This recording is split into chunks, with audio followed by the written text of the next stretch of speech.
Olá pessoal, sejam bem-vindos a mais uma videoaula da disciplina Estatística Aplicada à Administração. Eu sou Paulo Henrique e hoje nós vamos trabalhar mais com exercícios de revisão. Vamos continuar a resolver exercícios aí para prepararmos para nossas avaliações, Bom, a primeira questão que eu trago para vocês aqui é uma questão referente à teoria de teste de hipótese, Também na estatística chamada de teoria da decisão. Essa é uma importante teoria na qual, por meio de dados obtidos de amostra, nós vamos testar determinada hipótese, que nós vamos considerar se ela é uma hipótese verdadeira ou não. Bom, o primeiro exemplo que eu trago aqui para vocês é o seguinte: a Associação dos Proprietários de Indústrias Metalúrgicas está preocupada com o tempo perdido em acidentes de trabalho, cuja média nos últimos anos tem sido da ordem de 60 horas homem por ano, com desvio padrão de 20 horas por homem. Tentou-se um programa de prevenção de acidentes e, após o mesmo, tomou-se uma amostra de 9 indústrias e mediu-se o número de horas homem perdida por acidente, que foi de 50 horas. Você diria, ao nível de 5%, que há evidência de melhoria? Bom, aqui então está sendo feita uma pergunta para nós ao respeito de uma afirmação, Então nós vamos testar se essa afirmação de fato ela continua a mesma ou não. Se ela continuar a mesma, quer dizer que não houve a melhoria. Se ela mudar, pode ser que seja um indicativo de que houve a melhoria, porque ela pode mudar tanto para melhor quanto para pior. Mas de qualquer forma, nós temos aqui um teste de hipótese. Lembrando lá da nossa apostila, como que é o teste de hipótese, ou seja, como que nós traçamos ou trabalhamos um teste de hipótese. A primeira coisa que nós temos que fazer, o número 1, aqui é o seguinte: definir a hipótese de igualdade. Essa hipótese de igualdade é chamada de hipótese H0, ou hipótese da nulidade, que é o que a gente denota aqui por H0. E a hipótese alternativa, o H1, para tentar rejeitar H0, possíveis erros da tomada de decisão. Então, a primeira coisa que nós temos que fazer é definir as nossas hipóteses. Segundo, definir o nível de significância. Esse nível de significância, o alfa, ele é uma probabilidade, então ele está associado ao erro tipo 1. E o importante de nós definirmos esse nível de significância é que por meio dele nós vamos traçar as regiões de aceitação e de rejeição da hipótese nula. Então, é por meio do nível de significância que a gente traça então as regiões críticas. Esse nível de significância é denotado por alfa. Geralmente, o mais comum é a gente trabalhar com nível de significância de 5%, às vezes de 1% ou até 10%. Claro que eu posso trabalhar com nível de significância que sejam quaisquer outros valores que não sejam 1, 5 e 10%. Mas, geralmente, a gente trabalha muito com 5% e 1%. O terceiro é definir a distribuição amostral a ser utilizada. Nesse caso aqui, é a estatística do teste. Então, para cada teste de hipótese que a gente vai trabalhar, nós temos uma estatística para ser utilizada. Então, por exemplo, para testar a média, a gente tem uma estatística. Para testar a proporção, nós temos outra. Para testar a variância, temos outra. E assim por diante. Então, essa estatística aqui do teste, que é essa distribuição amostral, nós temos que saber qual que a gente vai utilizar, dependendo do tipo de teste que nós vamos fazer. Depois, a quarta é definir os limites da região de rejeição e de aceitação. Essa quarta aqui a gente vai trabalhar baseado no nível de significância que foi adotado. Então, com base no nível de significância adotado, nós vamos definir as regiões de rejeição e de aceitação. Claro que para a região de rejeição, nós vamos ter um valor crítico ali. Então, por base nesse valor, quaisquer valores que são abaixo dele, dependendo, ou acima dele, estarão numa região chamada de região crítica, que, por sua vez, a gente define como sendo a região de rejeição da hipótese nula, ou de H0. E, por último, calcular a estatística da distribuição a partir dos valores amostrais e tomar a decisão. Então, no caso aqui, a gente calcula o valor e, por final, nós tiramos uma conclusão, ou seja, qual é a conclusão? Nós vamos rejeitar a hipótese nula? Ou será que não existe evidências suficientes para que nós rejeitemos a hipótese nula? Então, baseado nessas informações aqui, nesses passos, nós podemos seguir para qualquer teste de hipótese, nós podemos seguir esses 5 passos aqui, que nós vamos conseguir trabalhar e chegar a uma determinada conclusão ao respeito de uma hipótese a ser testada. Então, vamos voltar lá na primeira questão. Na primeira questão nossa, então, nós temos um problema E nesse passo 1, nossa hipótese H0 é o quê? Que a média, esse Mi aqui, lembrando, é a média populacional. Então, Mi é o valor que a gente vai testar. Então, sempre a gente testa para Mi, ou seja, para a média populacional. Então, nossa afirmação, nossa hipótese H0, é que nós temos 60 horas por homem, na questão lá das indústrias metalúrgicas, né? Então, na questão de horas lá de acidentes. E depois, na hipótese alternativa, é que, com base houve uma melhoria, coisa do tipo, a gente afirma que isso diminuiu. Ou seja, essa quantidade de horas perdidas aqui foi menor. Então, portanto, nós temos a nossa hipótese H0, a hipótese da nulidade, que é igual a 60, e a hipótese alternativa, que é menor do que 60. Percebam que, como nós temos um valor aqui, uma desigualdade, é menor, nós temos um teste do tipo unilateral. Ou seja, ele é à esquerda. Então, nós vamos trabalhar com limites inferiores, ou seja, estão na cauda inferior da nossa distribuição. E também perceba que nós estamos trabalhando com um teste de hipótese para média, ou seja, a gente vai testar a média, o Mi, o valor populacional. Outra coisa importante que a gente tem que ter em mente aqui é o seguinte, é que nesse teste de hipótese nós temos que nos perguntar, bom, será que eu conheço a variância populacional ou será que eu desconheço a variância populacional? Porque no teste de médias, a primeira coisa que a gente tem que saber é o seguinte, será que a gente conhece esse sigma 2, ou seja, a variância populacional? Por quê? Porque se eu conhecer a variância populacional, o sigma 2, eu utilizo uma estatística para o teste. Se eu desconhecer a variância populacional, eu utilizo uma outra estatística para o meu teste. Então vamos seguir. O próximo passo aqui é definirmos o nível de significância, o nosso alfa. Então o nosso alfa aqui, ele foi dado no problema, ele é igual a 5%. Então uma probabilidade associada ao erro tipo 1. O terceiro passo nosso é sabermos qual é a estatística do teste que a gente vai utilizar. Como nós conhecemos nesse problema o sigma 2, ou seja, a gente conhece a variância populacional que ela foi dada para nós vamos utilizar essa estatística do teste aqui, o Z, ou estatística Z, ou Z calculado. Então, toda vez que nós conhecermos a variância populacional, nós vamos utilizar a estatística Z, ou seja, o Z calculado.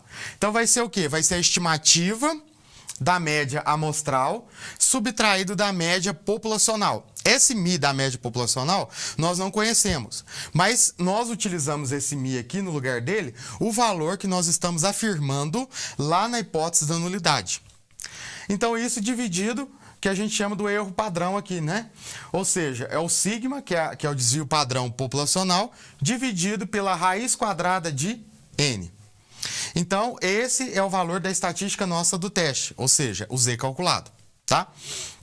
Então, o que a gente deve fazer?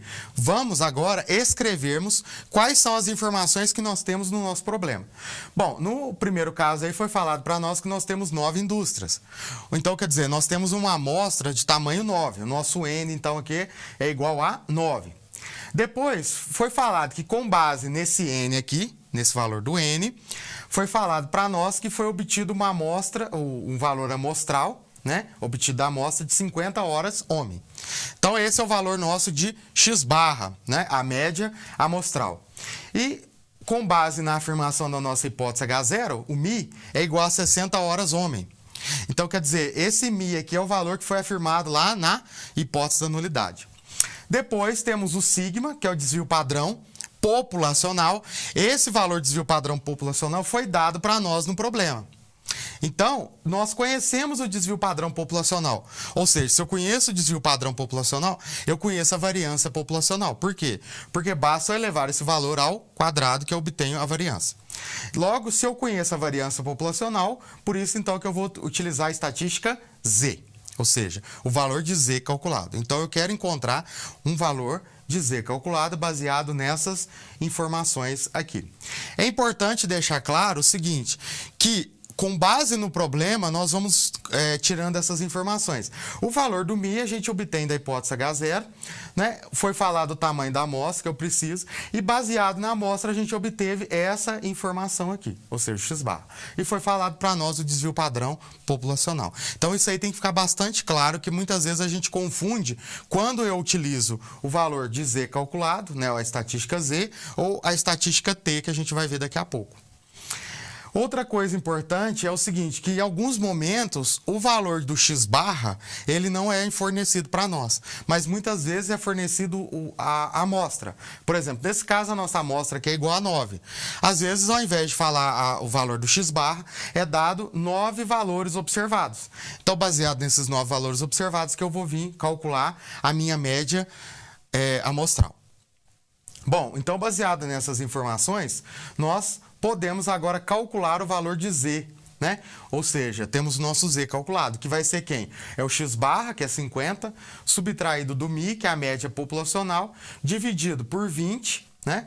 O 20 é o desvio padrão populacional, que divide a raiz quadrada do N. O N é igual a 9. Portanto, fazendo essa conta aqui, eu encontro que o nosso Z vale menos 1,5. Bom, então eu já tenho aqui no meu terceiro passo o valor de Z calculado. Bom, seguindo, nós temos que agora definir qual é a nossa região crítica. Como o nosso teste ele é um teste unilateral, então é esquerda porque nós temos a desigualdade menor, então a nossa região crítica ela vai estar à esquerda, né, da minha curva da distribuição normal padrão. Essa aqui é a curva da distribuição normal padrão, que como nós utilizamos o Z calculado, então nós temos a distribuição normal padrão. Então é interessante sempre nós esboçarmos essa região aqui para que a gente defina claramente qual é a nossa região crítica. Então, basta a gente fazer o seguinte agora. O nosso valor de alfa aqui foi estipulado que ele vale 5%, ou seja, 0,05. Bom, se ele vale 0,05, quer dizer que essa área aqui achurada, né, é igual a 0,05. Portanto, esse pedacinho aqui achurado equivale a 0,05 ou 5% em probabilidade.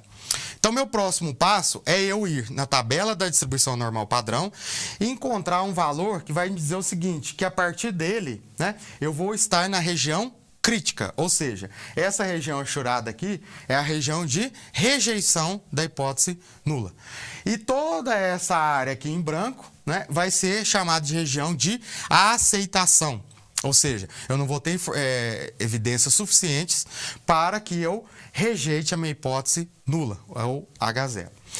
Agora, é importante a gente ver o seguinte, que como a nossa distribuição normal padrão ela é uma distribuição simétrica, então se eu traçar aqui uma linha ao meio, eu vou ter 50% de área à esquerda e 50% de área à direita. Como do lado de cá, devido à simetria, então a gente tem que são iguais, né? Somente são valores mostrados na tabela positivos. Claro que quando a gente está à esquerda do lado de cá, né, da média, que é a média que está no centro, nós vamos ter valores que são negativos, tá? Outra coisa importante, então, se eu traço aqui, eu tenho 50% do lado de cá. Consequentemente, se aqui equivale a 0,05, logo o que vai sobrar para mim aqui, 0,5 menos 0,05, ou seja, 0,45. Bom, então o que eu tenho que fazer agora? Eu tenho que ir lá na tabela da minha distribuição normal padrão, encontrar qual é o valor de Z que vai me retornar uma área de 0,45 ou 45%. Ao olharmos então na nossa tabela da distribuição normal padrão, nós vamos encontrar esse valor aqui, ó, que é o que eu estou chamando de Z tabelado, ou seja, 1,64. Quando você encontrar esse valor na tabela, esse valor vai ser positivo. Claro que como a gente está à esquerda, esse valor vai ser, eu estou considerando ele aqui negativo. Bom, então nós já encontramos o valor tabelado.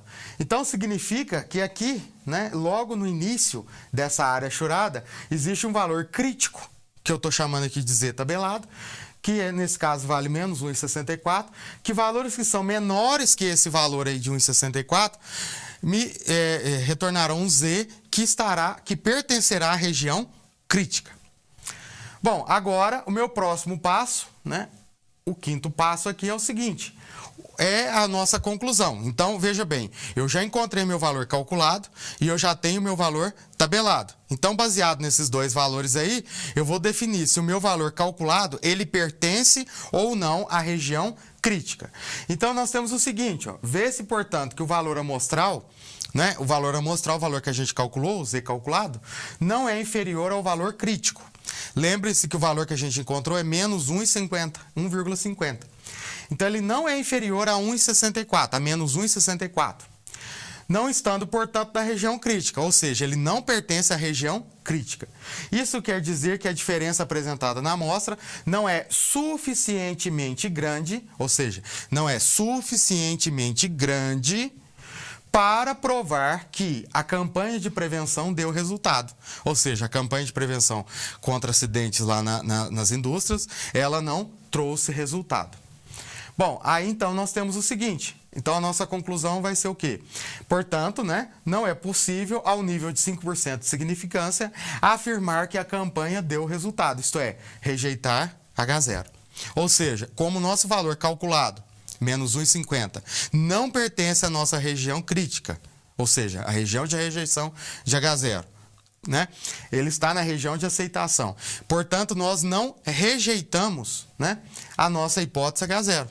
Ou seja, nós não temos evidência suficientemente grande para rejeitarmos, né, a nossa hipótese H0. Logo, né, não é possível, ao nível nosso de significância trabalhado, afirmar que essa campanha deu resultado. Isto é, nós não rejeitamos H0. Ou seja, se eu não rejeito H0, quer dizer que aquela campanha que houve nas indústrias, né, não trouxe nenhum resultado. Ou seja, ela não alterou ou ela não diminuiu a questão média das horas perdidas por acidente por homens. Bom, seguindo, né, nosso segundo exemplo aí. Então, no nosso segundo exemplo, temos o seguinte. O tempo médio por operário para executar certa tarefa tem sido de 100 minutos. Introduziu-se uma modificação para diminuir esse tempo. E, após determinado período, sorteou-se uma amostra de 16 operários. Então, veja bem, já foi falado algumas informações. Então, o tempo médio por operário para executar certa tarefa tem sido de 100 minutos. Então, quer dizer, esse tempo médio, né, o μ, é o valor da média que nós estamos afirmando, ele vale 100. Então, foi feita uma modificação para tentar diminuir esse tempo. Então, após determinado período, sorteou-se uma amostra. Então, a nossa amostra, que o N é igual a 16. E daí foi medido o tempo de execução gasta por cada um. O tempo médio da amostra foi de 85 minutos, com desvio padrão de 12 minutos. Então, 85 minutos são o valor obtido da amostra. E o desvio padrão obtido da amostra, veja bem, o desvio padrão obtido da amostra foi de 12 minutos. Este resultado evidencia uma melhora no tempo gasto para realizar a tarefa? Ou seja, será que isso é um resultado suficiente para a gente dizer o seguinte, que houve melhora? Sim ou não? Ou seja, o que podemos afirmar ou o que podemos concluir ao nível de 5%. Então, vamos ver o seguinte, esse é um teste de hipótese, né, para nós testarmos o valor do μ, ou seja, a nossa hipótese H0, o μ, a média populacional, ele vale 100, ou seja, 100 minutos. Contra a nossa hipótese alternativa, que esse μ não é 100, ele é menor do que 100. Perceba que se ele for menor do que 100, eu também não sei qual é esse valor.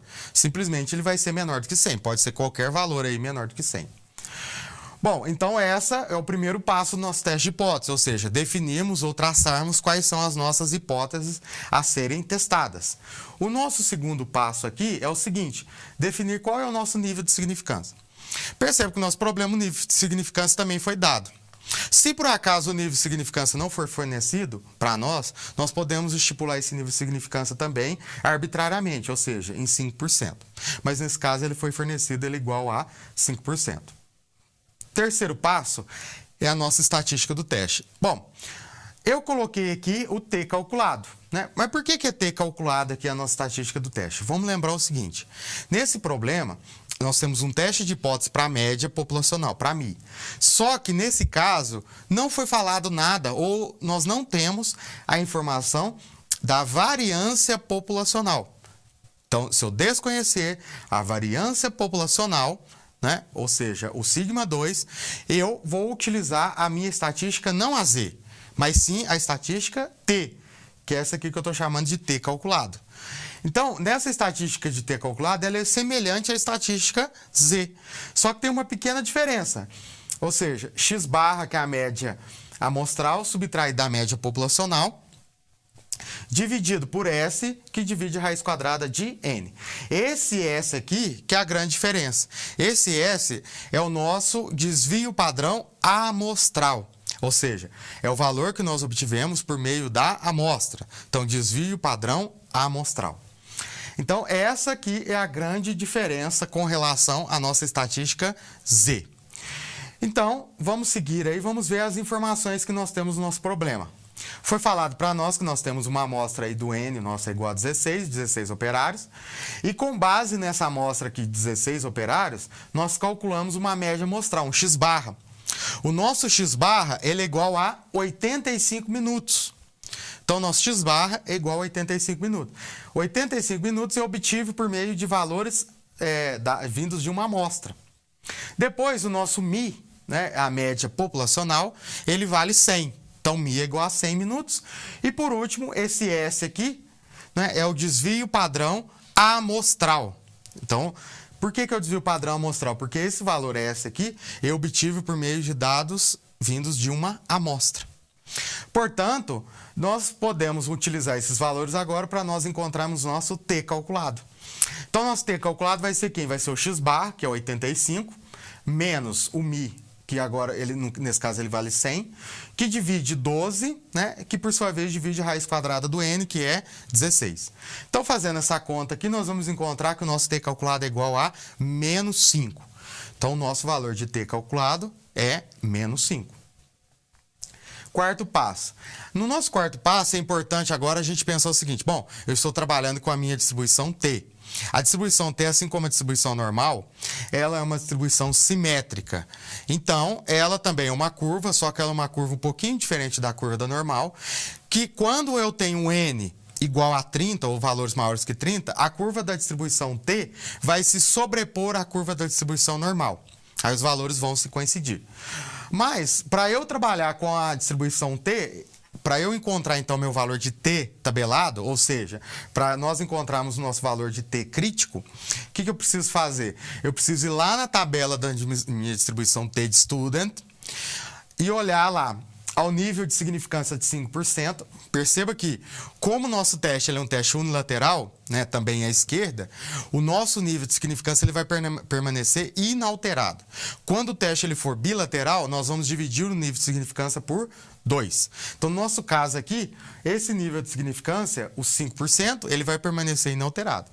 Agora tem uma coisa importante que é o N-1. O N-1 é o parâmetro lá referente da distribuição T de estudo, que é graus de liberdade. Então, a gente precisa conhecer esse parâmetro aí da distribuição T. Como que a gente faz isso? Basta eu pegar o tamanho da minha amostra, que nesse caso é 16, e subtrair por 1.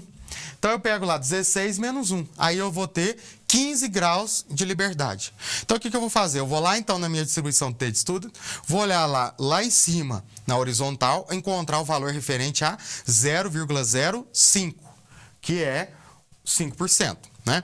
E aí eu vou descendo lá até eu encontrar, né, na linha vertical o valor de 15, porque 16 menos 1, 15. Então, 15 graus de liberdade.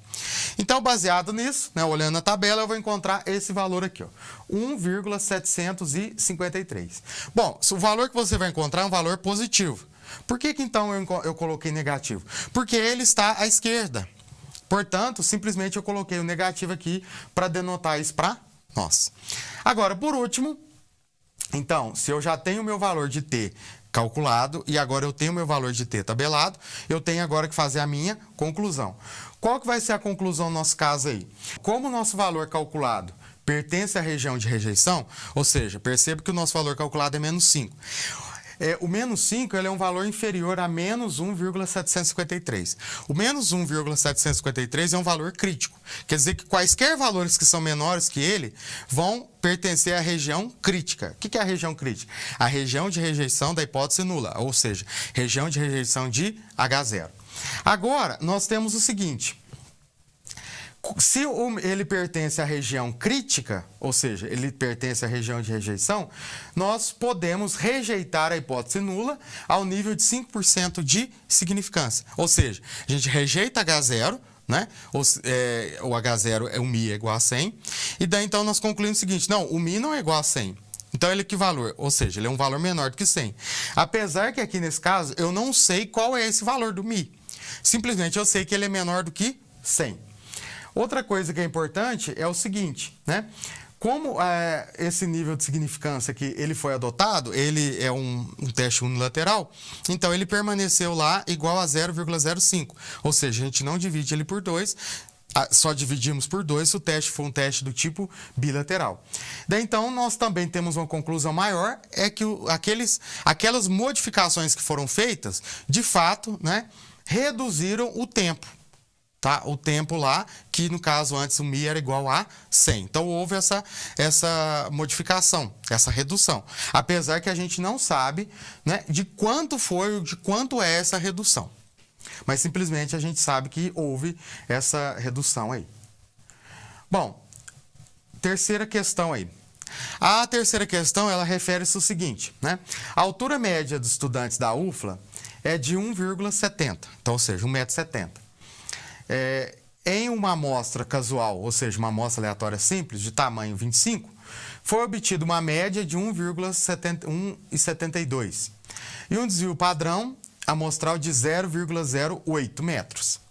Pode-se considerar que a média amostral não difere da média populacional ao nível de 5% de significância?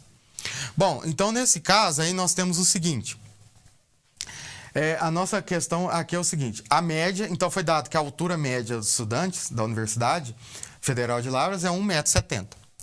Então, foi pego uma amostra, né, o nosso N aí, no caso é igual a 25, e com base nesse N igual a 25 foi obtida uma média de 1,72.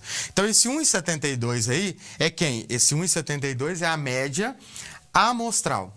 E foi obtido também um desvio padrão 0,08 metros.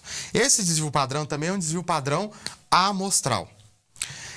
Quer dizer, então se é um desvio padrão amostral, por sua vez eu não conheço a variância populacional, porque lembra que o desvio padrão eleva ao quadrado até a variância. Então nesse caso a gente não conhece a variância populacional. Se eu não conheço a variância populacional, então eu vou utilizar a distribuição T de student aqui. Então, pode-se considerar que a média amostral não difere da média da população? Esse não difere, então, está dizendo o seguinte: bom, para diferir, ou seja, para ser diferente, pode ser diferente para mais ou para menos. Então, se for um valor menor, é diferente. Se for um valor maior, também vai ser diferente. Daí, então, nós temos o seguinte: qual que é a nossa hipótese? A nossa hipótese da nulidade, o H0. Bom, o H0 aqui no nosso caso, o μ, ele vale 1,70. Então, 1,70 m. Contra a nossa hipótese alternativa é que o μ aqui não é 1,70. Ele o μ é diferente de 1,70. Então, percebam que nesse caso nós temos aqui um teste do tipo bilateral. Ou seja, toda vez que a gente tem difere ou é diferente, então esse teste é um teste bilateral. Por quê? Porque eles podem ser diferentes para mais ou para menos. Bom, aí seguindo, né, o nosso alfa aí já foi dado, então ele vale 5%. A nossa estatística do teste aqui, no caso, o T calculado, né, lembrando, né, igual ao caso anterior, o T calculado é o x barra, a média amostral, subtraído da média populacional, que divide o S, que é o desvio padrão amostral, que por sua vez divide a raiz quadrada de N. O N é o nosso tamanho da amostra. Daí então, vamos colocar as informações. Quais são as informações que nós temos no nosso problema? As informações são as seguintes: o N nosso, tamanho da amostra, vale 25. O x barra, o valor que eu obtive por meio da média amostral, é 1,72. O valor do μ, né, a média populacional, vale 1,70. E o S, que é o desvio padrão amostral, vale 0,08. Portanto, eu tenho todas essas informações aqui para eu encontrar o valor de T calculado. Então, vamos jogar esses valores na nossa fórmula. Então, baseado nisso aí, nesses valores, a gente tem o valor de T calculado, que vai ser quem? Vai ser 1,72 menos 1,70, que divide 0,08, que está dividindo a raiz quadrada de 25. Fazendo essa conta aqui, a gente encontra então que o nosso t calculado vale 1,25. O nosso quarto passo, aqui vale uma coisa importante, né? Um comentário importante, que o nosso teste ele é um teste do tipo bilateral. Se ele é um teste do tipo bilateral, o que vai acontecer? Eu vou ter uma curva, né? No caso da distribuição t de Student, e do lado de cá, churada aqui, tanto à esquerda quanto à direita, nós vamos ter as regiões de rejeição. E aqui dentro de toda essa curva aqui, nós vamos ter a região de aceitação de H0. Portanto, nós temos o seguinte, né? O nosso valor de t tabelado, como ele é um valor, né? O nosso teste é do tipo bilateral, o que a gente tem que fazer? É importante a gente ter em mente que, se ele é bilateral, então nós temos duas regiões críticas, tanto à esquerda quanto à direita. Por isso, então, que a gente divide esse nível de significância, esse alfa, por 2. Então, o que eu vou fazer? Eu vou pegar, então, o 5% dividido por 2. Então, vai ser 2,5%, ou seja, 0,025. Com quantos graus de liberdade? 25 menos 1, ou seja, 24 graus de liberdade. Portanto, o que eu vou fazer? Eu vou olhar lá em cima, né? Na horizontal da minha tabela t de Student e vou encontrar o nível lá de 0,025. E aí eu vou seguindo, né, na vertical até eu encontrar o valor de 24 graus de liberdade. Portanto, então, nós temos com um t de 2,5 com 24 graus de liberdade, esse valor tabelado vale 2,064. Então, baseado aqui no meu t tabelado, que por sua vez é 2,5% e 24 graus de liberdade, que por sua vez eu obtive que vale 2,064, eu vou comparar esse valor tabelado, né, com o meu valor calculado. Então, esse aqui é o meu valor crítico. Então, percebo que esse é o valor positivo. Logo, ele está na extremidade à direita, né? Ele é um valor que está à direita, porque ele é positivo. Então, eu vou comparar com o lado positivo, né, do meu valor calculado. Bom, aí o nosso quinto passo é o seguinte: como o nosso valor de t calculado, né, ele é inferior, né, ao nosso valor de t tabelado, né, ele pertence à região de aceitação de H0. Ou seja, então, portanto, a gente pode concluir o seguinte: não há evidência, né, para rejeitar a hipótese nula ao nível de 5% de significância. Então, simplesmente basta eu pegar o meu valor calculado e comparar esse valor calculado com o meu valor tabelado. Como ele é menor ou ele é inferior a esse valor aí, portanto, ele está na região de aceitação de H0. Logo, então, não existe evidência, ou não há evidência, para nós rejeitarmos a hipótese nula ao nível de 5% de significância, o qual foi adotado. Portanto, então, resumindo a nossa aula aqui de hoje, nós vimos o seguinte, que nós temos o teste de média para teste de hipótese para a média populacional, e nós vimos o caso, então, da variância quando ela é conhecida, o sigma 2, e o caso da variância quando ela é desconhecida. Para o caso que a variância for conhecida, nós vamos utilizar a estatística Z, ou seja, o Z calculado. E para o caso em que a variância for desconhecida, né, então nós vamos utilizar a estatística T de estudo. Basicamente, lembrem-se sempre que o nosso teste de hipótese, nós temos que construir a hipótese, né, ou seja, H0 a hipótese alternativa, depois colocarmos qual é o nosso nível de significância adotado, verificarmos qual vai ser a nossa estatística de teste, baseado, claro, se nós conhecemos ou não a variância populacional. Depois, fazer o cálculo, né, dessa estatística do teste. Seguindo, né, definir as regiões críticas ou a região crítica, né, se o teste for do tipo unilateral. E, por último, verificar se o valor calculado ele pertence à região crítica ou não. Se ele pertencer à região crítica, nós vamos rejeitar a hipótese nula. Se, por acaso, ele pertencer à região de aceitação, ou seja, não pertencer à região crítica, nós vamos aceitar a hipótese nula, ou seja, a hipótese H0. Então, essa vai ser a nossa conclusão. Então, pessoal, quaisquer dúvidas, entrem em contato com o tutor de vocês e até a próxima.